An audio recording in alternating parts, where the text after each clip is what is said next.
बिस्मिल्लाहिर्रहमानिर्रहीम। हम बात कर रहे हैं प्रोजेक्ट मैनेजमेंट चैप्टर नंबर 3।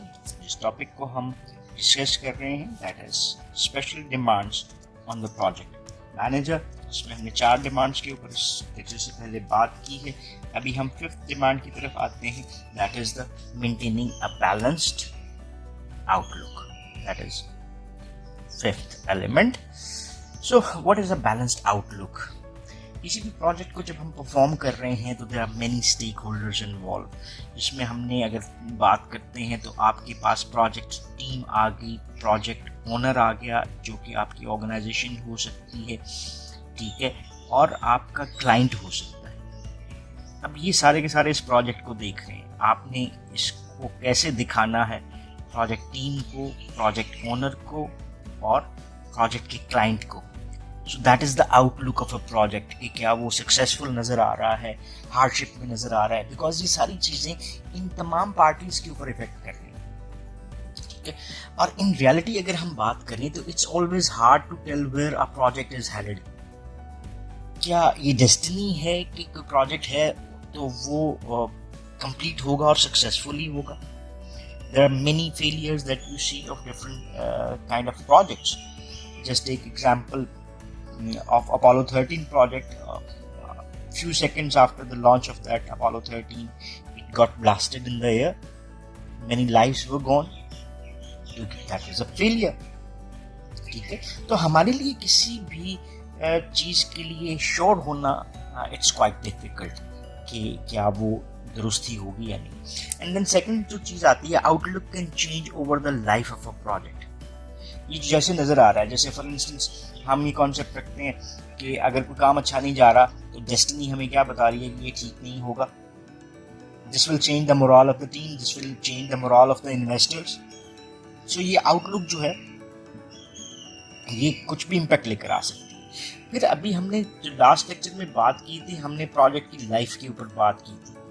ये हमने डिफरेंट फेजेस बना दी हैं प्रोजेक्ट की। ये इंसेप्शन का एक है, ठीक है, कि प्रोजेक्ट कहाँ पे स्टार्ट हो रहा है, फिर उसकी ग्रोथ के एलिमेंट आ जाते हैं। तो ये प्रोजेक्ट की लाइफ साइकिल में उसकी आउटलुक जो इस different stages of the life cycle है वो एक जैसी नहीं रहती। कहीं पे वो बहुत आसान लग रहा होगा, कहीं पे बहुत मुश्किल लग रहा होगा, कहीं पे सक्सेसफुल लग रहा होगा और कहीं पे it might be looking a complete failure. So इसको एक मेंटेन रखना इज द रिस्पॉन्सिबिलिटी और it's a challenge for the project manager as well. So technical problems जो आपको प्रोजेक्ट में आती हैं cause waves of pessimism and optimism. So जो टेक्निकल प्रॉब्लम्स आ रही हैं वो एक आप कहना चाहिए कि voice in the year create कर रही हैं। वो वॉइसेस ऑप्टिमिज्म की बेस पे भी हो सकती हैं और पैसिमिज्म की बेस पे भी हो सकती हैं। लाइक हम क्या सोच रहे हैं positive that we will go out of those hurdles, और we are thinking negative that ये हर्डल जो हैं ये हमें डूब के ही छोड़ेंगी। सो ये चीजें डिफर कर सकती हैं and then the mood swings can hurt performance. देखिए ये ऑप्टिमिज्म और पैसिमिज्म जो है आप प्रोजेक्ट टीम और उसके मेंबर्स और टेक्निकल्स के ऊपर लगा दें। सो ये मूड स्विंग्स जो हैं ये प्रोजेक्ट के हवाले से, उसकी आउटलुक के हवाले से आती हैं, तो वो आपकी परफॉर्मेंस के ऊपर भी नेगेटिव या पॉजिटिव इफेक्ट कर सकती हैं। सो maintaining a positive outlook is a delicate job for any project member, ठीक है। उनको सेटल करना है बजट्स को, कॉस्ट को, आपकी परफॉर्मेंस को, स्कोप को, और उसमें कहीं ना कहीं उनको एक मार्जिन ज़रूर रखना है कि वो सारे एस्पेक्ट्स जिसकी हमने बात की कि प्रोजेक्ट की टीम, प्रोजेक्ट की बेसिक मदर ऑर्गेनाइजेशन और क्लाइंट्स, उन सारों को एक सेटिस्फैक्टरी लेवल के ऊपर रख सकें। देन हमारे पास आ जाती है जी जो नेक्स्ट बात है that is the breath of communication.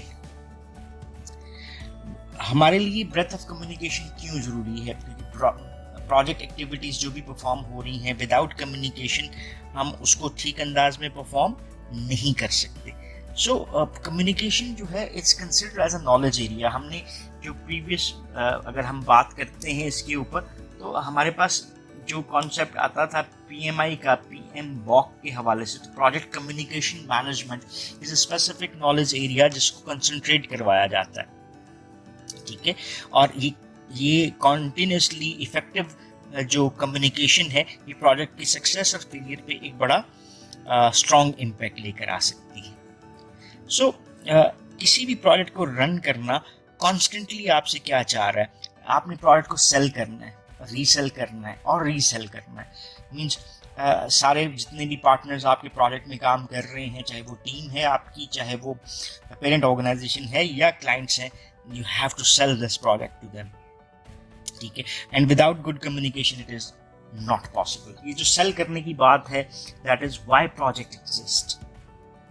ठीक है, ये क्यों जरूरी है, इसकी कंप्लीशन हमारे लिए क्यों जरूरी है. सो इसको हमें क्या करना है, कम्युनिकेट करना है, to create and then make a balanced moral among the employees of the project. So क्या सारे प्रोजेक्ट सक्सेसफुल रहते हैं? नहीं, कुछ प्रोजेक्ट्स जो हैं वो फेलियर की तरफ भी चले जाते हैं. Many project go towards failure. और अगर ये सच है तो व्हाई डज इट हैपन, ये क्यों हो रहा है? So, जो कॉम्पिटेंट मैनेजर्स हैं वो किसी एक सिंगल फेलियर से क्या खत्म हो जाते हैं, they build their selves from those failures. और ये कम्युनिकेशन है जो हमें बताता है कि जो एक्सपीरियंसेस हैं, whether they are of failures, will make you great one day. So ये कम्युनिकेशन जो है वो हमारे लिए उसमें इंपॉर्टेंट होता है. Then support of the top management is needed. So अगर हम कम्युनिकेशन की बात करते हैं तो प्रोजेक्ट में एक ही कम्युनिकेशन है. इसको हमने क्या कह दिया जी, that is called as downward communication. So आपने इंस्ट्रक्शंस दी हैं, प्रोजेक्ट से जो रिपोर्ट ऊपर जा रही है, ये कौन सा कम्युनिकेशन है, that is upward communication. Project के डिफरेंट सेक्शंस में जो कम्युनिकेशन हो रहा है, ये कौन सा कम्युनिकेशन है, दैट इज हॉरिजॉन्टल कम्युनिकेशन. फिर ये प्रोजेक्ट चल रहा था जिसमें ये सारे कम्युनिकेशन हो रहे थे. ठीक है, ये हमने वही कम्युनिकेशन बना दिया. अब ये प्रोजेक्ट जो है अपने से बाहर कम्युनिकेट कर रहा है, ये कौन सा कम्युनिकेशन है, that is external communication. So different types of communication में एक प्रोजेक्ट आपको इन्वॉल्व होता है. तो support of the top management is also needed. तो थर्ड एस्पेक्ट अगर हम देखें तो इट इज क्रिटिकल. अगर सपोर्ट वीक है तो फ्यूचर ऑफ द प्रोजेक्ट जो है वो भी एट रिस्क जा सकता है और एज अ क्वेश्चन मार्क जा सकता है. Then a strong information network is needed for any project. हमें सॉलिड इंफॉर्मेशन नेटवर्क क्यों चाहिए है? Information is basis of decision making. What is happening in the project, inside of project क्या हो रहा है, आउटसाइड ऑफ द प्रोजेक्ट क्या political elements involve हैं, पोटेंशियल प्रॉब्लम्स हो सकती हैं, क्या क्रिटिसिज्म हो रहा है. इन सब चीज़ों को जानने के लिए आपको इंफॉर्मेशन नेटवर्क चाहिए. और वो स्ट्रॉन्ग नेटवर्क जो है आपके प्रोजेक्ट की सक्सेस का एक की एलिमेंट हो सकता है. And the last thing about breath of communication is that it must be flexible. जो हमारा प्रोजेक्ट कम्युनिकेशन है वो फ्लेक्सिबल होना चाहिए. What are the different ways in which that can be flexible. ठीक है, इसमें कई लोग इन्वॉल्व होंगे, बहुत सारी एक्टिविटीज को रिपोर्ट किया जाएगा जो पूरी प्रोडक्ट लाइफ साइकिल में हम आपकी रिपोर्टिंग रिक्वायरमेंट्स डिफर करेंगी. ठीक है, तो इसका मतलब है mode of communications might change in different stages. So हम इसको रिजिड होके फॉलो नहीं कर सकते, हमें इसको फ्लेक्सिबल रखना पड़ता है according to the needs of communication.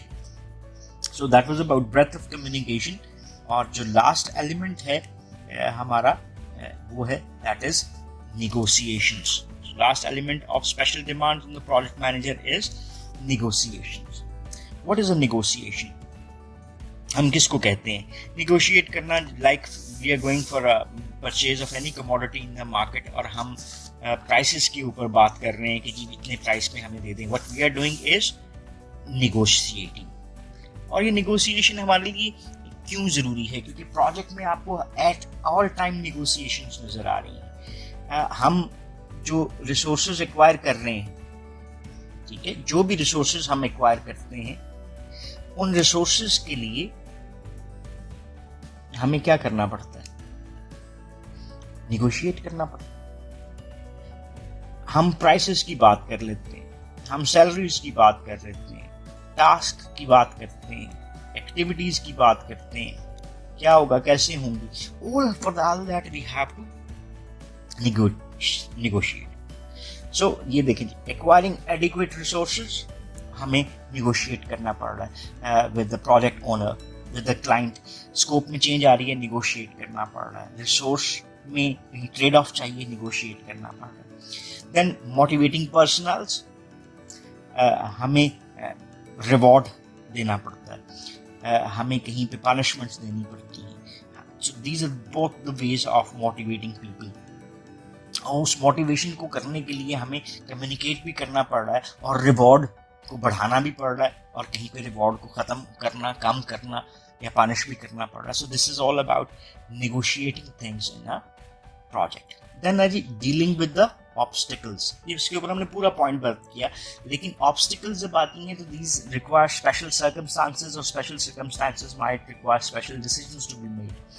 आपको ट्रेड ऑफ करने पड़ सकते हैं और उसमें आप क्या कर रहे होते हो, यू हैव टू नेगोशिएट.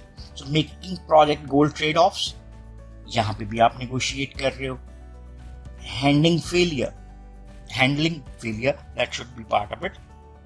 सो आप जब फेलियर की तरफ जाते हैं तो आप कहीं ना कहीं उससे सक्सेस एलिमेंट्स निकाल रहे होते हैं कि if it's not a complete failure, there are some things which are good.